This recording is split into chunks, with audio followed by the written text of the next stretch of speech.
Hello दोस्तों, कैसे हैं दोस्तों। एक आत्मा लड़की के साथ नवीन ने कई रातें गुजारी।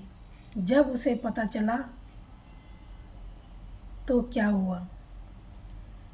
ये कहानी नवीन की है। नवीन ने एक ये 2004 में नवीन के साथ घटना घटी।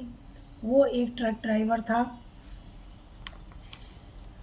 उसकी माँ उसको बबलू कहकर पुकारती थी। दोस्तों, परिवार में माता पिता और उसकी एक पत्नी थी, एक बहन थी जिसकी शादी हो चुकी थी, वो अपने घर वाली हो गई थी।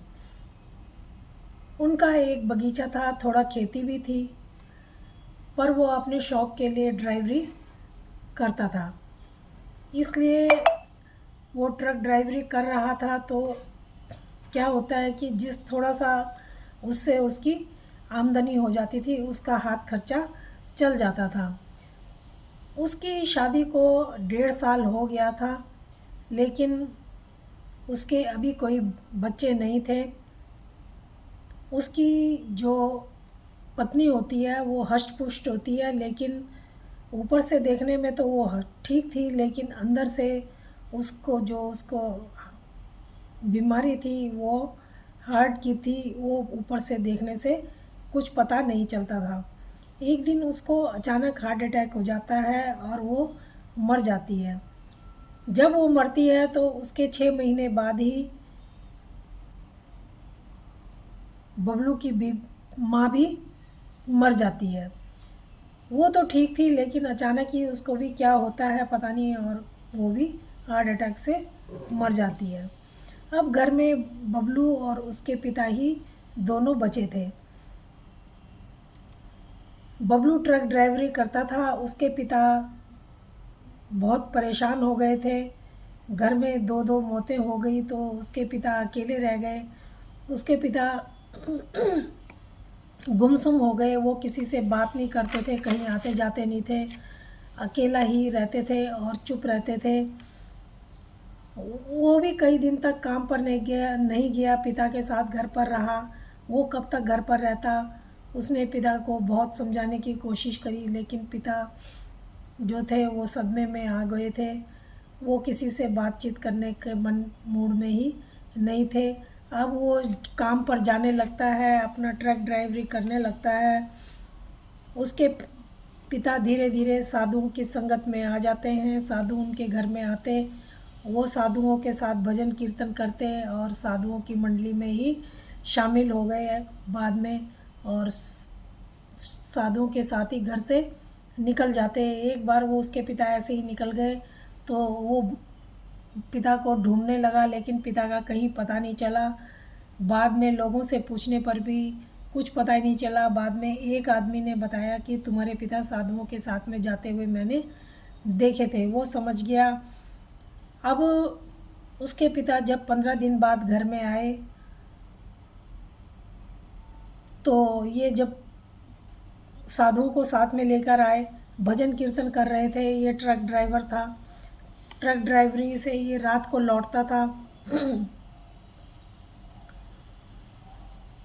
एक उससे पहले कि ये घर पहुंचता, ये ट्रक चला रहा था। सुनसान रास्ता था, जंगल का रास्ता था। रात हो गई थी, हल्की फुल्की बारिश भी हो रही थी। ये वहाँ से जब ट्रक चला रहा था, ट्रक में बैठा था, तभी सामने से एक दुल्हन के रूप में लड़की थी, लेकिन उसने मुंह ढका हुआ था, घूंघट करा हुआ था। उसका मुंह इसको साफ साफ दिखाई नहीं दे रहा था। ये लड़की जो होती है इसके ट्रक के सामने सामने से भागी हुई आती है। ये एकदम से अपने ट्रक में ब्रेक लगाता है, ट्रक को रोकता है। ट्रक रुकने से वो लड़की एकदम से फिर खड़ी हो जाती है। ये लड़की से पूछता है, तुम कौन हो और इतनी रात को कहाँ भागी जा रही हो। वो लड़की अपने परिचय में बताती है कि मैं घर से किसी के साथ में भाग के आई थी, तो मैं रात को तो निकल जाती हूँ बाहर, लेकिन वो लड़का जो है मेरे को छोड़कर कहीं चला गया। अब मैं अकेली हूँ, दिन में मैं कहीं छुप कर ही रहती हूँ। उस लड़के ने कहा, ठीक है, तुम इस तरीके से मेरे ट्रक के आगे क्यों भाग के आ गई? मर जाती, तुम्हें कुछ हो जाता तो मेरा नाम लगता, मैं फंस जाता। वो चुप रही, कुछ नहीं बोली।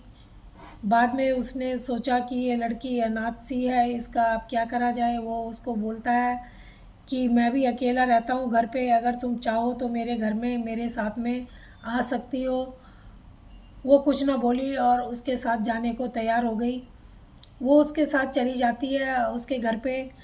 तो वो जो लड़का है उसको बताता है कि मेरे पिता भी यहाँ पर आते हैं कभी कभी, लेकिन अभी फ़िलहाल वो यहाँ नहीं है।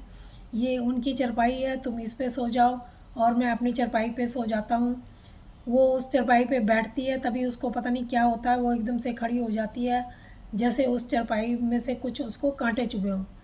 वो एकदम से उठती है और वो लड़का जैसे ही उधर को थोड़ा सा जाता है, वो फटाफट उसकी लड़के की चारपाई पे आके लेट जाती है और सो जाती है। लड़का अपने पिता की चारपाई में सो जाता है। ऐसे ही जब रात गुजर जाती है,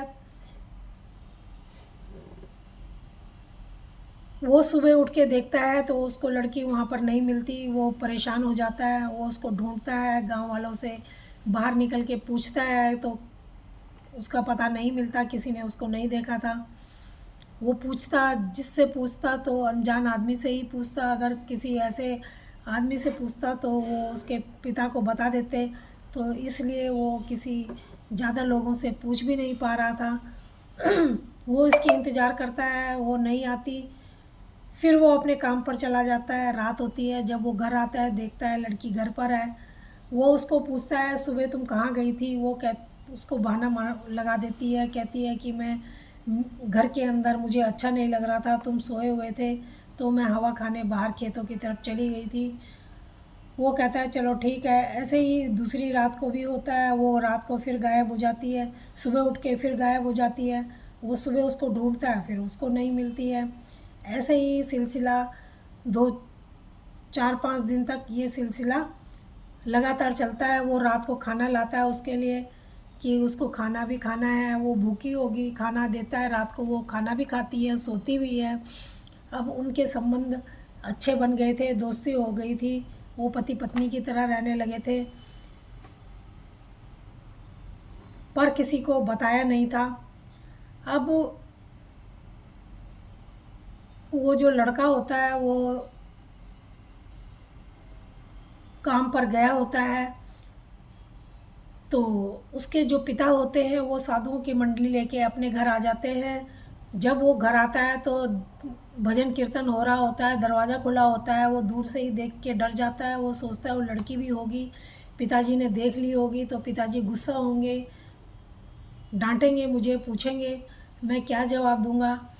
वो यही सोच रहा था। वो घर में आता है, बैठता है डरा डरा सा, लेकिन पिता कुछ नहीं पूछते। पिता को तो पता ही नहीं था, क्योंकि वो लड़की ही नहीं आई थी। वो साधु की मंडली देख के वो आती नहीं है। वो कहता है, उसके पिता पूछते हैं बेटा क्या बात है, तो कुछ परेशान सा नज़र आ रहा है। वो अपने पिता को बताता है, फिर पहले तो वो बताता नहीं है, फिर क्या सोचता है कि बताना तो पड़ेगा ही।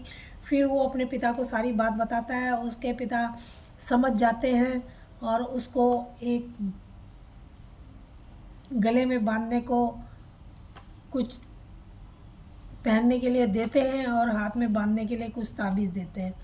वो उसको पहन लेता है गले में और ताबीज़ को हाथ में बांध लेता है। और उसके पिता उसको एक बबूत देते हैं और कहते हैं ये पुड़िया है, अगर वो हमारे जाने के बाद ज़रूर आएगी, वो जब भी आए तो तेरा ये काम है कि तू उसके नज़दीक जाके और ये बबूत उस पर डाल देगा, जिससे वो भस्म हो जाएगी, यहाँ चली जाएगी, वो कभी नहीं आएगी। वो लड़का ऐसे ही करता है। जब उसके पिता चले जाते हैं, वो उसकी इंतज़ार करता है, सोचता है आज तो मैं जा रहा हूँ तो वो मेरे को ज़रूर मिलेगी घर में। वो ज़रूर उसको घर में मिलती है, दरवाज़ा वही खोलती है।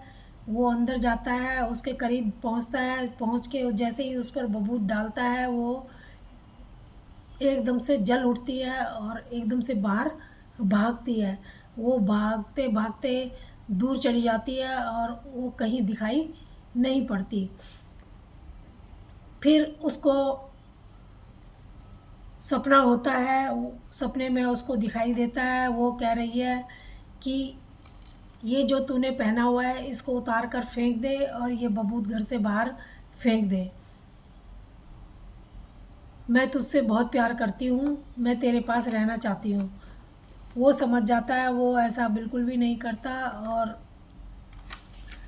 उसको पता चल जाता है कि जो मेरे पिता कह रहे थे वो बिल्कुल ठीक कह रहे थे।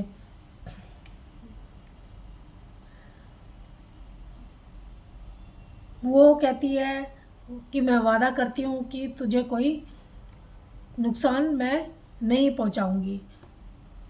वो कुछ नहीं बोलता और जब उसके पिता आते हैं वो अपने पिता को सारी बात बताता है।